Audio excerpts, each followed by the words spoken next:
आरो बिदि सासे गोथां इसोर बिदि सासे सैथो इसोर दिनै जिसुआ गावखौ प्रमानित खालामदों आरो बे जिसु ख्रिस्टआ जुदि मोदोम महरै जुदि थायोमोनब्ला बे जाहैबाय 100% मानसि जानायखाय जायगा थाइसेयावनोल' थागौमोन बियो नाथाय बिनिखायनो बियो पवित्र आत्माखौ हरगोन होननाया जाहैबाय बे जिसुआनो दा गोथार जिउ जानानै नोंखौ आरो आंखौ बियो लोगो लोगो थानानै जोंखौ हेफाजाब एक सेकेन्डआवनो बियो सब जायगायाव थानो हायो अमनि प्रेजेन्ट होननानै बुङो जोंनि फोथायनाया फोरबुनियाव जायो जोंनि फोथायनाया जिसुनियाव जेब्ला जोङो जिसुनियाव फोथायगोन जिसुनियाव भरोसा खालामगोन ना नोंनि दुखुनि समाव खस्थ'नि समाव फोरबुखौ गाबज्रिब्ला बियो नोंनि सेंनानै नोंखौ बियो खैफोदनिफ्राय बासायगोन नों मानसिखौ 10 बार गाबज्रिब्लाबो बिनिफ्राय नोङो उत्तरखौ मोना जानो हागौ गावनि आंगोनिफ्राय नोङो 1000 बार गाबज्रिनायनि उनावब्लाबो नोङो एन्सारखौ मोना जानो हागौ नाथाय फोरबुनियाव जुदि नोङो थाबायनानै फोरबुनियाव गाबज्रियोब्ला फोरबुआ नोंनि खेबसे गाबज्रिनायखौनो सेंगोन आरो ओरैबायदि फोरबुआ आं गाबज्रिनि सिगांनो बियो आंनि गोसोखौ मिन्थिनानै आंनि दुखुखौ मिन्थिनानै बियो आंनि समस्याखौ गोजान खालामखायो समाव आं मानसि जानानै बिनोबो रोंबावासो थेवब्लाबो फोरबुआ आंनि सिगांनो बियो थांनानै आंनि लामाखौ बियो सिदा खालामो आरो सुथुरनिफ्राय आंनि जिबनखौ बासायनानै लाखियो आरो दिनै बे गोथां फोरबुखौ जोङो खुलुमो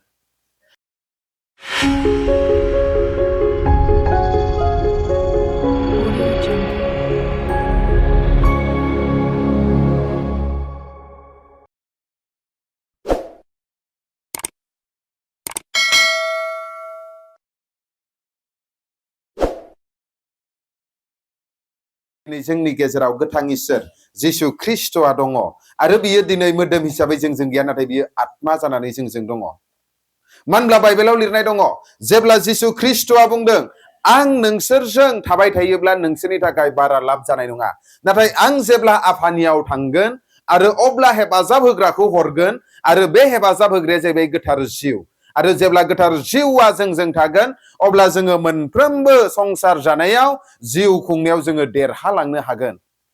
आरो दिनै बे हेफाजाब होग्राया जाहैबाय इसोर बियो बे जाहैबाय गोथार जिउ दिनै जिसुआ बे संसाराव जोंखौ पापनिफ्राय बासायनो थाखाय बियो मोदोम महरै फैनानै बियो जेरुजालेमनि बेथेलहेम नोगोराव बियो जोनोम जादोंमोन आरो बियो जेरुजालेम एरियायावनो बियो गिदिंबाय थानानै गावनि मिनिस्ट्रिखौ बियो मावदोंमोन आरो बे जिसुआनो बुंदों आं मोदोम महरै जुदि थायोब्ला नोंसोरनि थाखाय लाब जानाय नङा नाथाय आं जेब्ला सोरगोआव थांगोन अब्लासो नोंसोरनि थाखाय लाब जागोन आरो बे लाब जानाया जाहैबाय दिनै बे सोरजिगिरि इसोरा मोदोम महरै फैदों बे संसाराव आरो मोदोम महरै बे संसाराव फैनानै बे जिसुआनो नोंनि पापनि थाखाय आरो आंनि पापनि थाखाय कालभारि क्रुसाव बलि जानानै बियो सानथामाव सिखांफिनदों आरो सानथामाव सिखांनानै बियो गावनि सेलाफोरजों बियो 40 दिन नुजानानै आरो बियो सोरगो रायजो फारसे गाखोलांदों आरो बिखौ गोबां मानसिफोरानो मेगनजों नुनानै साखि होदों जिसुआदि सोरगोआव गाखोलांदों हालेलुया दिनै बाइबेलनि हिस्टरिया आरो संसारनि हिस्टरिया बेखौनो फोरमायो जिसुआ कालभारि क्रुसाव बलि जादों आरो सानथामाव सिखांफिनदों आरो बियो 40 दिन गावनि सेलाफोरजों नुजानानै सोरगोआव थांदों दिनै हिस्टरियाबो आरो दिनै बाइबेलाबो जोंनो बेखौनो साखि होयो प्रमाण होयो आरो बिदि सासे गोथां इसोर बिदि सासे सैथो इसोर दिनै जिसुआ गावखौ प्रमानित खालामदों आरो बे जिसु ख्रिस्टआ जुदि मोदोम महरै जुदि थायोमोनब्ला बे जाहैबाय 100% मानसि जानायखाय जायगा थाइसेयावनोल' थागौमोन बियो नाथाय बिनिखायनो बियो पवित्र आत्माखौ हरगोन होननाया जाहैबाय बे जिसुआनो दा गोथार जिउ जानानै नोंखौ आरो आंखौ बियो लोगो लोगो थानानै जोंखौ हेफाजाब होयो जाय जिसुखौ जोङो फोथायो बे जिसुखौ जोङो मेगनजों नुवा नाथाय बियो जाहैबाय नोंजों आरो आंजों आत्मा पवित्र आत्मा जानानै बियो थायो हालेलुया प्रेज द लर्ड दिनै बे पवित्र आत्माया जाहैबाय जोंखौ हेफाजाब होनो रेडि जानानै दङ बेनिखायनो जों जुदि जिसु ख्रिस्टखौ फोथायोब्ला बिनि लामाजों जुदि जों थाबायोब्ला जों जाहैबाय ख्रिस्टनि आत्मा पवित्र आत्माखौ जोङो जिबनाव लानानै नाजावनानै जोङो जिउ खुंनांगौ नङाब्ला नोङो ख्रिस्टियान जिउ खुंनायाव सानसे गोलैलांगोन नङाबा नोङो सानसे बेमाराव गोलैब्ला नों गाखांफिननो हानाय नङा नङाब्ला नोंखौ सैताना जुदि कब्जायाव दोनोब्ला नों देरहालांनो हानाय नङा बेनिखायनो बेयाव थानाय साफ्रोमनोबो ইয়াত যিমানখিনি আছে সকলোকে পবিত্ৰ আত্মাৰে পৰিপূৰ্ণ হোৱাটো খুব প্ৰয়োজন হয় হালেলুয়া আজি আপুনি যিশুক বিশ্বাস কৰিছে আৰু যিশুক বিশ্বাস কৰাৰ কাৰণে আজি আপুনি পাপৰ পৰা মুক্ত হৈছে সকলো পাপৰ বন্ধনৰ পৰা সকলো জগতৰ শয়তানৰ শক্তিৰ পৰা আপুনি ফ্ৰী হৈছে কিন্তু আপুনি পৃথিৱীত আপুনি যিশুক বিশ্বাস কৰাৰ কাৰণে জীয়াই থাকিবৰ কাৰণে আজি শক্তিশালীৰে শয়তানৰ পৰা পৰাজয় হ'বৰ কাৰণে আজি আপোনাক পবিত্ৰ আত্মা লাগে আৰু সেই পবিত্ৰ আত্মা যাৰ লগত নাই সেই ব্যক্তি খ্ৰীষ্টিয়ান জীৱন জীয়াই থাকাত কমজোৰি হয় সেই ব্যক্তিয়ে বাৰ বাৰ পাপ কৰে সেই ব্যক্তিয়ে বাৰ বাৰ উজুতি খায় বাৰ বাৰ সেই ব্যক্তিয়ে পৰি যায় বিশ্বাসটো ঠান্ডা হয়ে যায় বিশ্বাসটো আৰু দুর্বল হয়ে যায় আজি তোর কারণে পবিত্র আত্মায় আপোনাক আৰু মোক সহায় কৰিব কাৰণে ৰেডি আছে হালেলুয়া जों जेब्ला जहनखौ फरायगोन अब्ला बेयाव गोथार जिउखौ हेफाजाब होग्रा आत्मा होननानै बुंदों आमी जेतिया जहन हुब बार्ता आमी पढ़िब तेतिया 14 अध्याय तলত जेतिया पढ़िब तेतिया ताते কৈছে যে पवित्र आत्माটো সহায়কर्ता आत्मा হয় हालेलुया प्रेज द लर्ड दिनै जोंनो बे हेफाजाब होग्राखौ नांगौ ना नाङा नांगौ ना नाङा आरो बे हेफाजाब होग्राया जाहैबाय माबा मोनसे मुवा नङा माबा मोनसे मेजिक नङा बे जाहैबाय स्वयं जिसु ख्रिस्टनिनो आत्मा दिनै जिसु ख्रिस्टआ मोदोम हिसाबै थायोमोनब्ला बे जेरुजालेमावल' थागौमोन नाथाय दिनै जिसु ख्रिस्टआ सोरगोआव थांनायनि उनाव बे पवित्र आत्मा जानानै बियो जेब्ला फैबाय अब्ला बियो गासै संसारावनो सेकेन्ड मोनसेयावनो बयजोंबो लोगो लोगो थाफानो हाबाय अमनि प्रेजेन्ट जाबाय बियो एक सेकेन्डआवनो बियो सब जायगायाव थानो हायो अमनि प्रेजेन्ट होननानै बुङो बिखौ दिनै बे जिसुआ दिनै नोंजों आरो आंजों जोंजों आत्मायाव दङ बियो बिनिखायनो जों जेब्ला नायगोन नुजा होजानायनि लिरनाय चैप्टार 3 भार्स 20 आव दिनै बे बाइबेलनि बेसेना बुंदों नोंनि गोसोनि दर नों जुदि गोसोनि दरखौ जुदि खेवनानै होयोब्ला अब्ला बे जिसु ख्रिस्टनि आत्माया पवित्र आत्माया जोंनि गोसोआव फैनानै जोंनि देहाखौ मन्दिर बानायनानै बियो जोंजों जाफागोन आरो लोंफागोननो आरो नोंबो जिसुजों थाफागोन আজি প্ৰভুৱে কৈছে প্ৰভুৰ বাক্যত কৈছে যে আজি আপোনাৰ হৃদয়ৰ দুৱাৰত বলে যিশু খ্ৰীষ্টে টুকুৰিয়াই আছে আৰু আপুনি যদি হৃদয়ৰ দুৱাৰ যদি খুলি পেলাই প্ৰভু যিশু খ্ৰীষ্টক যদি আত্মাত যদি থাকিবলৈ দিয়ে আৰু তেৱে বলে আপোনাৰ লগত থাকিব আপোনাৰ পৰিয়ালৰ লগত থাকিব আৰু আপুনিও প্ৰভু লগত চিৰকালৰ কাৰণে থাকিবলৈ পাৰিব কৈছে হালেলুয়া আজি আপুনি যিশুৰ কাৰণে নিজৰ হৃদয় খুলি দিবলৈ লাগে যিশুক আপুনি যেতিয়া আত্মাৰে গ্ৰহণ কৰিব আৰু আত্মাৰে আপুনি যেতিয়া বিশ্বাস কৰি পেলাই তেওঁক আপুনি স্থান দিব আপোনাৰ জীৱনত আপোনাৰ হৃদয়ত আপোনাৰ বিশ্বাসত তেনেহলে প্ৰভুৱে আপোনাৰ সঙ্গে সঙ্গে থাকিব আৰু আপুনিও এদিন সময় আহিব সেই মাটি লগত বনোৱা শৰীৰক আপুনি এৰি যোৱা পাছত আপুনি চিৰকালৰ কাৰণে প্ৰভু লগত স্বৰ্গ ৰাজ্যত শান্তিৰে আপুনি জীয়াই থাকিব পাৰিব হালেলুয়া दिनै बिनिखायनो फै जोङो बे जिसुखौ जोङो गोसो सिङाव जोङो बरायनि जोंनि गोसोनि दुवारखौ जोङो खेवनानै बे जिसुखौ जोङो जायगा होनि जाहाथे जिसुआ जोंजों लोगो लोगो थाफायो जोंनि दुखुनि समाव जोंनि खस्थनि समाव जोंनि अशान्तिनि समाव जोंनि बेमारनि समाव जाहाथे जिसुआ जोंनि साबसिन जिउनि लोगो जानानै जोंखौ जाहाथे संसाराव थांनानै थानाय समाव बियो सुथुरनि आखाइनिफ्राय गाज्रिनि बोलोनिफ्राय बेमारनि बोलोनिफ्राय अशान्तिनि बोलोनिफ्राय जाहाथे बियो जोंखौ बासायनानै लाखियो बिनिखायनो फै जोङो जिसुखौ जोंनि गोसोआव जायगा होनि हालेलुया संसाराव नोङो जायखौनो साबसिन लोगो बानाया मानो सानसे बे साबसिन लोगोआनो नोंनि दुश्मनी जागोन जायखौनो नोङो बांसिन भरोसा खालामा मानो सानसे बिजोंनो नोङो उल्था जानानै नोंनि बदनाम खालामगोन बिनिखायनो बाइबेलनि बोसोना बुंदों दिनै जायफोरा मानसिनियाव भरोसा खालामो बिसोरो साव होजाग्रा आरो जायफोरा दिनै इसोरनियाव भरोसा खालामो बिसोरो बोर होजाग्रा जेरेमायानि 17 चैप्टार 5 दिनै बाइबेलनि बोसोना एकदमबारे क्लियार नों जुदि दिनै मानसिनियाव जुदि भरोसा खालामोब्ला नों जाहैबाय सावसो मोनगोननो दिनै मानसिखौनो नोङो जुदि सबकुछ होननानै सानोब्ला दिनै मानसिया जाहैबाय नोंखौ दुखु होगोन आरो नोंनि गोसोआ गोखा जागोन आरो नों निराशा जानानै सानसे नोङो आं एफा बेखौ नायबोबाय आंनि दुखुनि समाव नायखिसै होननानै नों सानसे गोसो बायगोन बिनिखायनो दिनै बाइबेलनि बोसोना रोखा सोरबाया जुदि मानसिनियाव जुदि भरोसा खालामोब्ला बे सावसो मोनोनो हालेलुया दिनै नोंनो माखौ नांगौ सावखौ नांगौ ना बोरखौ नांगौ बोरखौ जुदि नांगौब्ला नोङो इसोरनियाव भरोसा खालाम इसोरनियाव आसा खालाम बिखौनो नोङो सुखनि रोदा होननानै नोङो फोथायनानै ला अब्ला नोंनि मेगन मोदै फसरनाय समाव बियो नोंखौ बोखांगोन नाथाय जायखौ नोङो आंगो होननानै बुङो सानसे नोङो बिसिनायाव गोलैनानै थाबा नोंखौ नायफिननोबो सम मोनाबो जानो हागौ हालेलुया नोंनि पकेटआ खालि समाव बियो नोंखौ खबर लायाबो जानो हागौ नाथाय नों फोरबुनियाव जुदि भरोसा खालामोब्ला फोरबुआ बुंदों गाइखेर जाहोनाय बिमाया गावनि गथ'खौ नागारनो हागौ नाथाय आं दिनै नोंखौ नागारा होननानै बुंदों हालेलुया प्रेज द लर्ड जाय बिमाफोरा दिनै 9 मास गावनि गथ'खौ लानानै उदैयाव लानानै खस्थ'यै बियो जोनोम होयो आरो जाय बिमाया दिनै गावनि गाइखेरखौनो जाहोनानै दिनै बे गथ'खौ फेदेरो आरो सानसे बे बिमायानो बे गथ'आनो गावनि बिमाखौ बा गावनि गथ'खौ नागारलायो होननानै बुंदों बाइबेला गोजान जालायनो दुश्मनी जालायनो नाथाय दिनै फोरबुआ बुंदों आं नोंखौ माब्लाबाबो गारा आरो नागारा आं नोंखौ माब्लाबाबो लाजि फोनांनो होआ सुथुरनि आखायाव होनदों हालेलुया दिनै नोङो फोरबुनियाव भरोसा खालामोब्ला फोरबुनि लामाजों जुदि थाबायोब्ला सुथुरनि सिगाङाव नोंखौ टेबोल बनानै आरामैसो जाहोगोनो खिन्थु नोंखौ माब्लाबाबो लाजि फोनांनाय नङा शर्मिंदा नहीं करेगा लाजि फोनांथारनाय नङानो दिनै फोरबोआ दिनै बेनिखायनो फै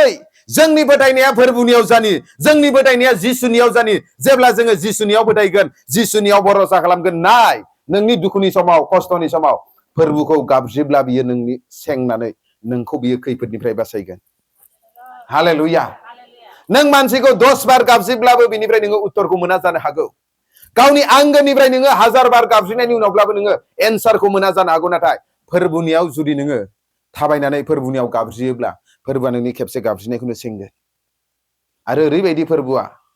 आं गाबज्रिनि सिगांनो बियो आंनि गोसोखौ मिन्थिनानै आंनि दुखुखौ मिन्थिनानै बियो आंनि समयसाखौ गोजान खालामखायो समाव आं मानसि जानानै बिनोबो रोंबावासो थेवब्लाबो फोरबोआ आंनि सिगांनो बियो थांनानै आंनि लामाखौ बियो सिदा खालामो आरो सुथुरनिफ्राय आंनि जिबनखौ बासायनानै लाखियो आरो दिनै बे गोथां फोरबोखौ जोङो खुलुमो दिनै जोंनि गेजेराव बे फोरबोआ खामानि मावगोन दिनै जायफोरा जेरैबायदि गांनाय गोसो लानानै फैदों बे व्यक्तिफोरा दिनै बोर मोनगोन हालेलुया दिनै जों साफ्रोमबो गांनाय गोसो लानानै फैदों दिनै फोरबोनि आशीर्बादखौ नांगौ होननानै जोङो फोथायनाय गोसो लानानै मेगन मोदै फसरनानै जोङो दिनै फोरबोनियाव आरज खालामदों दिनै फोरबोआ नोंनि मेगन मोदैखौ बथलाव सोनानै दोनगोन बियो माब्लाबाबो बेखार थांहोआनो हालेलुया बायग्लिनाय गोसोजों फोथायनाय गोसोजों आसा लानानै जेब्ला नोङो फोरबोनियाव मोदै फसरगोन नोंनि मोदैनि बेसेनखौबो बियो दिनै हिसाब होगोन हालेलुया प्रेज द लर्ड दिनै जाय फोरबोखौ जोङो फोथायो बे फोरबोआ जाहैबाय गोथां फोरबो बियो मानसिया बुजिया जानो हागौ नोंनि दुखुखौ मानसिया दिनै नोंनि साननायखौ जाफुंहोनो हाया जानो हागौ नाथाय फोरबोआ दिनै नोंखौ होनदों आं नोंनि मेगन मोदै थबथिंसेखौबो बेखार थांहोआनो गासिबनिबो मोनफा मोनफा हिसाब लानानै नोंखौ बोर होगोन दिनै फै जोंनि फोथायनायखौ जोङो फोरबोनियाव दोननि हालेलुया दिनै बे बेनाराव दङ गोथां फोथायनाय प्रेयार सेन्टार LFM माने लिभिं फेथ मिनिस्ट्रिनि आन्दाराव गोथां फोथायनाय प्रेयार सेन्टार बे जायगायाव जाहैबाय दिनै प्रेयार सेन्टार आरज खालामग्रा मोनसे सेन्टार बियो आरो बे प्रेयार सेन्टारा जाहैबाय इन्टार डेनोमिनेसन बे जाहैबाय माबा मोनसे डेनोमिनेसननि आन्दाराव सालायजानाय प्रेयार सेन्टार नङा बियो बे जाहैबाय डाइरेक्टलि जिसुनि पबित्र आत्मानि आरो बाइबेलनि बायदि खारग्रा बे प्रेयार सेन्टार जागोन बियो हालेलुया जेरावनोखि नोङो एनि टाइम नोङो जिखि डिनोमिनेसनानो जाया मानो जिखि धोरोमनि जाया मानो गासैबो फैनानै बेयाव आरज लाजागोन दुखु सुखुनि बाथ्राखौ नोङो फोरबोनो नोङो फोरमायफैनो हागोन एनि टाइम वेलकाम हालेलुया आरो बे प्रेयार सेन्टाराव फैनो थाखाय नोङो 1000 फिस लानांगौ नोङो 500 थाखा होनांगौ स्पेशल VIP लाइननि थाखाय बा माबा लाइननि थाखाय बिदि जेबो गैया नों फैनो हागोन नोङो फोथायनायखौ लानानै फै हालेलुया प्रेज द लर्ड दायो रावनिफ्रायबो फि लानाय जायाखै रावनिफ्रायबो एडमिशन फि लायाखै लेहेन प्रेयार सेन्टारनि थाखाय रावनिफ्रायबो फैसा लायाखै फ्रियैनो नोंखौ लेहेन प्रेयार खालामनाय जागोन आरज दांनानै खालामनाय जागोन हालेलुया प्रेज द लर्ड आरो दिनै आं बेखौनो खावलायो दिनै बे प्रेयार सेन्टाराव गोबांनोखि सापर्टिभ जानानै दङ दिनै जेनेबा आब' सुसिलाखौल'सो नुगोन नोङो बिनि न' होननानै बिनि जायगा होननानै नाथाय आब' सुसिलाजों गोबां रोखोमनि रोदाफोर ओरै दालाय थांनाय दङ जायफोरा दिनै बे प्रेयार सेन्टाराव नांनानै दङ आरो जायफोरा दिनै थाखाजों फैसाजों आरजजों दिनै सापर्ट होनानै बे मेहेर गोनां प्रग्रामखौ जाफुंनो होदों हालेलुया प्रेज द लर्ड दिनै बेनिखायनो आं खावलायो बेखौनो दिनै बे प्रेयार सेन्टारा इन्टार डेनोमिनेसन प्रेयार सेन्टार गासैबो फैनानै एनि टाइम आरज लानानै फोरबोनि बोरखौ नोङो लांनो हागोन आरो टाइम टु टाइम गेजेर गेजेर आं बिदिनो फैबाय थाखागोन बेयाव आरो आं गैयाब्लाबो बेयाव थानाय माखासे मानसिफोरा हानजाफोरा आब' सुसिलानि दैदेननायाव आरज खालामनाय जागोन मानो होनब्ला आं बेखौ अलरेडि आंनियाव थानाय बोरखौ अभिषेक खालामनानै आं अलरेडि बेखौ लेहेन प्रेयार खालामनानै अलरेडि रिलिज खालामखाबाय आरो आंनि आत्मिकनि सेला जानानै बियो दंखागासिनो मावखागासिनो आंखौ मोनस्लाबालाबाबो आंनियाव थानाय बोरानो बिनि जुगिदै गासैबो खामानि मावगोन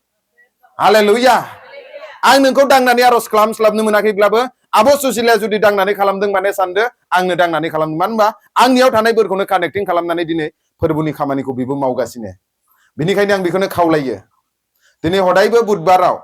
सोरबाया जुदि फैनो गोसोब्ला फैनो हागोन आरज लाफैनो हागोन थुलुंगा लाफैनो हागोन एनि time must welcome hallelujah praise द लर्ड आरो जेराव फैनानै मानसिफोरा बासायजानायखौ मोनो सख' जानायखौ मोनो जेराव फैनानै जिबनाव जाहाथे इसोरनिफ्राय राहा लामाखौ मोननो हायो बे जाहैबाय मोनसे जिउनि मेडिकेल बायदि जागोन हालेलुया प्रेज द लर्ड आरो बेयाव खुनु मोनसे नेगेटिभ खुनु मोनसे मिसआन्डारस्टेन्डिं खुनु मोनसे बेले बेजेनि बाथ्रा जेबो गैया एकदमबारे कमप्लिटलि इन्टार डिनोमिनेसन बियो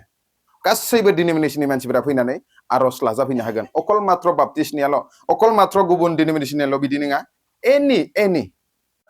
नों साननाङा दि आं उमुक मण्डलिनिसो आंलाय बोरै बेयावलाय कानेक्टिं जानो हानो होननानै इनिखायनोथ' जोङो बुधबारनि समाव लादों देवबाराव गाव गावबागाव गिर्जा थाङोब्लाबो बुधबाराव नोंबो बेयाव आरजआव लोगो लाफानो नोंबो जाहैबाय फैनो हागोन आरो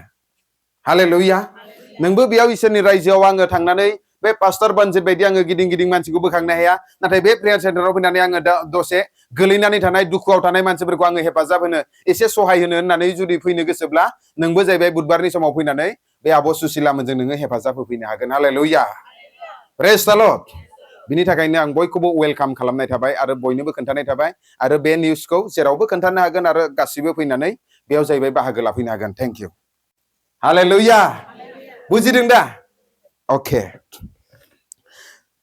दिनै जों जेब्ला जिसुनि मिनिस्ट्रिखौ नायगोन अब्ला जिसुनि मिनिस्ट्रियाव जाहैबाय जिसुर मिनिस्ट्रि অর্থাৎ যিশু অদ্ভুত শক্তিৰে হিলিং মিৰাকলছৰ যোগেদিহে আৰম্ভ কৰিছে দিनै যিশু খ্ৰীষ্টই गावनि मिनिस्ट्रिखौ जेब्ला मावजेनदोंमोन बियो सोमोनांथाव गावनि बोलोखौ लानानै महिमाजोंनो बियो मावजेनदों बेमारिखौ सोखानाय मोदाय हमजानायखौ बियो होखारनाय आरो बे जाहैबाय जेब्ला बियो फार्स्ट बियो हाबायाव थांदोंमोन अब्ला बे जाहैबाय दैनिफ्राय बियो द्राखा बिदैयाव सोलायहोदों जहननि लिरनाय चैप्टार 2 आव दिनै जाय जिसुखौ जोङो फोथायो बे जाहैबाय गासै समावनो नांगौ समावनो गावनि बोलोखौ बियो बाहायनानै मानसिनो जाहैबाय बे हेफाजाब होदों हालेलुया दिनै नोंनि नखराव जुदि समस्या जादोंब्ला नों जुदि जिसुनियाव जुदि नों फोथायोब्ला दिनै बे जिसुआ जाहैबाय नोंनि नांगौ समाव बियो नोंनि फोथायनाय अनुजायै बियो नोंखौ खामानि मावगोन मानो होनबा जेब्ला जिसुआ हाबायाव थांदोंमोन अब्ला द्राखा बिदैया लोंग्रा जुसा जोबजोब्बायमोन आरो जोबजोबनाय समाव होनबाय बिनि बिमाया मिन्थिखागौ बिनियावदि अद्भुत बोलोआ दङ महिमाया दङ आरो बिदि सोमोनांथाव हाबाखौ मावनो हायो अब्ला बियो बुंबाय जिसु बिदि बिदि जाबाय हाबानि गासै द्राखा बिदैया रानजोब्बाय अब्ला बियो बिमाखौ होनबाय हिनजाव आङो मा मावनो अब्ला होनबाय बे जेरैबायदि बुंदों बिदिनो माव अब्ला बे नखरनि दाहोनाफोरखौ बे हाबानि जायफोरा खामानि मावग्रा हेफाजाब होग्राफोरखौ होनबाय बे बिमाया बे जेरैबायदि जिसुआ बुंदों बिदिनो नों माव अब्ला जेब्ला बियो बे खालि गिलानफोरखौ दैखौ भर्ति खालामो अब्ला जिसुआ बिखौ द्राखा बिदैयाव सोलायबाय हालेलुया दिनै जाय जिसुखौ जोङो फोथायो हाबानि समाव मिराकल मावनाय सोमोनांथाव खामानि मावनाय बे जिसु ख्रीष्टखौनो जोङो दिनै फोथायो हालेलुया जेब्ला जोङो नायगोन मार्कुसनि लिरनाय चैप्टार 10 भार्स 46 निफ्राय लानानै 52 सिम बेयाव जाहैबाय सासे खाना मानसिमोन आरो बे खाना मानसिया जिसुनि सोमोन्दै खोनादों जिसुआ सोमोनांथाव मावो जिसुआ दिनै पापीफोरखौ बासायो दिनै जिसुआ दिनै सैतान हमजानायफोरखौ होखारो होननानै बियो मानसिफोरनि प्रसार खालामनायखौ बियो खोनादों आरो बियो मेगनजों नुवाखै आरो सानसेखालि जेब्ला जिसुआ बे लामाजों थाबायलांनाय समाव दावरावखौ खोनानानै बे बार्थिमियास मुंनि सासे मेगन खानाया बुंबाय सोर फैदों बेयाव माने एफा दावराव जादों अब्ला बुंबाय नाजारेथनि जिसु ख्रीष्टआ फैदों অবলা জেবলা নাজারেটর যিশু খ্রিস্ট আইয়াছে হিটু কথাটো শুনার লগে লগে হি শিয়রিলে দায়ুদর সন্তান প্রভু যিশু খ্রিস্ট মক সহায় করা এই দায়ুদनि फिसाज्ला आंखौ दया खालामदों आंखौ अनखांदों होननानै जेब्ला होख्रावो अब्ला जिसुनि चेलाफोरा बिखौ होदावदों चुप नों सिरिथा मेगन नुयै मानसिया होननानै अब्ला बे बांसिननिख्रुइ बांसिन जेब्ला होख्रावो अब्ला जिसुनि खोमायाव जेब्ला हाबैबाय अब्ला बिनि फोथायनायखौ नुनानै जिसुआ बुंबाय बिखौ आंनिसिम फैनो हो मानोब्ला बियो गांनाय गोसोजों फोथायनाय गोसोजों बियो जिसुनियाव बियो गाबज्रिदों जायनि जाहोनाव बिनि फोथायनाय आरो आसा लानानै गाबज्रिनाय फोथायनायखौ नुनानै बे जिसुआबो फैनो हो बिखौ आंनियाव होननानै जेब्ला सेलाफोरा बिखौ फैनो होयो अब्ला जिसुआ बिखौ सोंदों नोङो मा मावजानायखौ हास्थायो अब्ला बार्थिमियासआ बुंदों आङो मेगना गुनु जानो हास्थायो माने मेगनखौ नायनो हास्थायो हालेलुया अब्ला लोगो लोगो जिसुआ दांनानै बिखौ मेगनखौ खेवनानै होदों दिनै नों जुदि बार्थिमियास बायदि नोंनि फोथायनायखौ लानानै नोङो आसा लानानै जुदि जिसुनियाव गाबज्रियोब्ला दिनै नों जिखि बेमार लानानै फैया मानो दिनै जिसु ख्रीष्टआ नोंखौ सोखागोन हालेलुया जिखि नोङो दुखु दाहा लानानै फैया मानो समस्या लानानै फैया मानो जिसुखौ नोङो फोथायनायजों फोरबो जिसु आंखौ नों बासाय नों आंखौ अनखांदो नों आंखौ बे बेमारनिफ्राय नोङो आंखौ समायसानिफ्राय समाधान खालामदो आंखौ नों हुस्थ खालामदो फोथायनाय गोसोजों जेब्ला नोङो जिसुखौ गाबज्रिगोन नोंनि बे फोथायनाय गोसोजों गाबज्रिनाय आवाजखौ जिसुआ खोनासंनानै नोंखौ गासै बेमारनिफ्राय समस्यानिफ्राय गोजान खालामगोन हालेलुया प्रेज द लर्ड दिनै बिनिखायनो जोङो मिथिनांगौ जायहा दिनै जिसुनि उन उन थाबायो दिनै इसोरनि रायजोआ खालि बुंनाय बाथ्राजोंल' नङा बिनि बोलोजोंसो मानो होनबा 2 करिन्थियानि लिरनाय चेप्टार 4 20 लिरनाय दङ আজি ঈশ্বৰৰ ৰাজ্যটো কথাত মাত্ৰ নচলে কিন্তু ঈশ্বৰৰ শক্তিৰ লগতহে চলে আজি আপুনি যদি যিশুক বিশ্বাস কৰিছে তেনেহলে আপুনি যদি বিশ্বাস কৰি পেলাই যদি যিশুৰ নামত যদি আপুনি যদি মাতে প্ৰাৰ্থনা কৰে তেনেহলে আপোনাৰ জীৱনত যি সমস্যা হৈছে সকলো সমস্যাক যিশুৱে নিজৰ শক্তিৰ লগত সকলো প্ৰবলেমছৰ পৰা আপোনাক দূৰ কৰাই দিব হালেলুয়া আপুনি যদি সঁচাকৈ যিশুক প্ৰভু কৈ পেলাই যদি মাতিছে প্ৰাৰ্থনা কৰিছে আৰু যিশুৱে যে মোক সুস্থ কৰিব সেইটো এটা বিশ্বাস লৈ পেলাই যদি প্ৰাৰ্থনা কৰে প্ৰাৰ্থনা লয় তেনেহলে আপোনাৰ সকলো সমস্যা আজি প্ৰভু যীশু খ্ৰীষ্টই দূৰ কৰিবলৈ পাৰে কিয়নো বাইবেলত লিখা আছে আকাশৰ তলত পৃথিৱীৰ মাজত কোনেও এটা নাম নাই যে নামত আজি আপুনি পাপৰ পৰা উদ্ধাৰ পাবলৈ পাৰে হালেলুয়া কেৱল যীশু নাম আৰু যীশু নাম বলে সবচেয়ে ওখ নাম दिनै जिसु मुङानो जाहैबाय बयनिख्रुइबो गोजौसिन नाम आरो जिसु मुङानो जाहैबाय गासै समस्याफोरनि नामफोरनिख्रुइ गेदेरसिन नामनो दिनै केन्सारा मोनसे नाम नंगौना नङा दिनै टिउमारा मोनसे नाम नंगौना नङा दिनै दाहाराव थानाया मोनसे नाम नंगौना नङा दिनै नांलायनाया मोनसे नाम नंगौना नङा दिनै बेमारा मोनसे नाम नंगौना नङा संसाराव गासै नामफोरनिख्रुइ गेदेरसिन नाम गोजौसिन नामा जाहैबाय जिसु नामनो आरो जायनो जिसु नामाव फोथायो बे मानसियानो जाहैबाय गासै समस्यानिफ्राय गासै बेमारनिफ्राय गासै प्रब्लेम्सनिफ्राय दिनै उदांस्रि दङ हालेलुया प्रेज द लर्ड आंनि बुंनाय बाथ्रा नङा इयो बाइबेलनि बुंनाय बाथ्रा जोङो नायनि फिलिपियाननि लिरनाय चैप्टार 2 9 10 11 এদিন বলে টাইম আহিব সবে আঁঠু লৈ পেলাই যে প্ৰভু যীশু খ্ৰীষ্টই যে সত্য ঈশ্বৰ হয় এদিন সকলো জীৱা স্বীকাৰ কৰিবলৈ লাগে কৈছে আজি জীৱাটো স্বীকাৰ কৰা নাই একো নাই কিন্তু এদিন টাইম আহিব যেতিয়া বিচাৰৰ দিনত আপুনি থিয়া হ'ব প্ৰভুৰ আগত যেতিয়া আপুনি মৃত্যুৰ পাছত খাৰা হ'ব সেই দিনাখন যিশুৱে যে সত্য ঈশ্বৰ সবে স্বীকাৰ কৰিবলৈ লাগিব আৰু সেইটো টাইমত আপুনি স্বীকাৰ কৰিলিও আপুনি একো লাভ নহব যেতিয়া আপুনি পৃথিৱীত জীয়াই থাকোঁতে যদি যিশুৱে যে আপোনাৰ প্ৰভু হয় উদ্ধাৰকৰ্তা হয় পাপৰ পৰা মুক্তি দিওঁতা হয় তেওঁক যদি গ্ৰহণ নকৰে তেনেহলে মৃত্যুৰ পাছত যদি আপুনি স্বীকাৰ কৰিলিও একো লাভ নহব হালেলুয়া কিন্তু এদিন সবে স্বীকাৰ কৰিবই লাগিব সত্যটো ইটোৱে যে गासैबो सानसे हान्थु करायनानै जिसुआनो दि सैथो इसोरमोन होननानै सिमान लानांगोन नाथाय नों सिमान लाब्लाबो सानसे नोंहा लेट जाबाय मानो होनबा गोथाङै थानाय समाव नोङो सिमान लायोब्ला बेखौ फोथायोब्लासो नों सोरगोआव थांगोन थैनानै थांनायनि उनाव जिसुआनो सैथो इसोर होननानै नों सिमान लाब्लाबो नोङो सोरगोआव हाबनो मोननाय नङा दिनै गासै नामनिख्रुइ जिसु नामखौनो बयनिख्रुइबो देरसिन नाम होननानै बुंदों हालेलुया नों जुदि हसाखै जुदि गोसोजों फोथायोब्ला देरहानाया नोंनि जिसु नामाव देरहानाय दङ जिसु नामाव बासायजानाय दङ आरो जिसु नामावनो उद्धार दङ दिनै इसोरनि रायजोआ खालि बुंनाय बाथ्राजोंल' नङा बिनि बोलोजोंसो खाथिनिखौ बुङै लोगो दिनै इसोरनि रायजोआ बुंनाय बाथ्राजोंल' नङा बिनि बोलोजोंसो हालेलुया दिनै नों जुदि फोथायोब्ला इसोरनि बोलोआ जोंनि गेजेराव नुजागोन हालेलुया আজি ঈশ্বৰৰ ৰাজ্যটো কেৱল মাত্ৰ কথাত নহয় তেওঁৰ শক্তিতহে চলে আৰু যেতিয়া ঈশ্বৰৰ শক্তি আপোনাৰ জীৱনত থাকিব তেতিয়া আপুনি সকলো সমস্যাৰ পৰা সমাধান আজি আপুনি ঈশ্বৰৰ পৰা পাব কিয়নো বাইবেলত লিখা আছে 2 Corinthians chapter 3:17 এতিয়া সেই প্ৰভুৱে আত্মা হয় আৰু য'ত নেকি প্ৰভুৰ আত্মা আছে তাতে স্বাধীনতা আছে दा बे फोरबोआनो गोथार जिउ जेरावनो फोरबोनि जिउआ थायो बेयावनो गहोजानाय दङ दा बे जिसु ख्रिस्ट'आनो गोथार जिउनो जिसुखौ नोङो मोदोम हिसाबै हेन्डसेक लानो मोना नोङो दा आङो गोथां आं दा हेन्डसेक लानो हायो नंगौना नङा नाथाय जिसुआबो जेब्ला मोदोम महरै मानसिखौ बासायनो बे संसाराव 2000 बोसोर सिगाङाव फैदोंमोन अब्ला मानसिफोरा हेन्डसेक लानो हादोंमोन एखेलेगे जानो हादोंमोन नाथाय जेब्ला मानसि माहारिनि पापनि थाखाय कालभारि क्रुसाव बलि जानानै बियो सानथामाव सिखांनानै 40 दिन गावनि सेलाफोरजों थानानै सोरगोआव थांबाय अब्ला दा बे जिसुखौ नोङो लोगो हमनोब्ला बेखौ नोङो मोदोम हिसाबै हेन्डसेक लानो हाया नाथाय आत्मायाव नोङो हेन्डसेक लानो हायो हालेलुया बियो पवित्र आत्मा जानानै नोंनि गोसोनि द्वार खाथियाव टक टक खालामगासिनो नों दरखौ खेवनानै होब्लानो बे हाबगोन नोंजों थाफागोन जाफागोन आरो नोंबो अराय सम इसोरजों शान्ति नोङो सोरगो रायजोआव थानो मोनगोन हालेलुया दिनै बे आब' सुसिलिया गावनि नखराव लेंहरनानै जोंखौ गावनि गेटखौ खेवनानै होनायखायसो जों हाबनो हादों लहा ग्रिलखौ फांथेयोमोनब्ला जों हाबनो हाया बाहेरायावनो थानांगौमोन दिनै नोंबो जुदि गावनि गोसोखौ जुदि गोरा फांथेनानै लायोब्ला दिनै जिसुआ नोंनि जिबनाव जेबो खामानि मावनो हाया। नों जेरावखि थाङा मानो पान्जाबाव थां नोङो सानजाबाव थां जेरावबो थां नों जुदि गावनि गोसोखौ जुदि फांथेनानै लायोब्ला दिनै फोरबोआ जेबो मावनो हाया। नों जुदि गावनि गोसोखौ जुदि खेवनानै जुदि फोरबोखौ जुदि गावनि गोसोआव जुदि फैनो जायगा होयोब्ला दिनै इसोरा खामानि मावगोन। আজি আপুনি য'তে যাক আপুনি যদি আপোনাৰ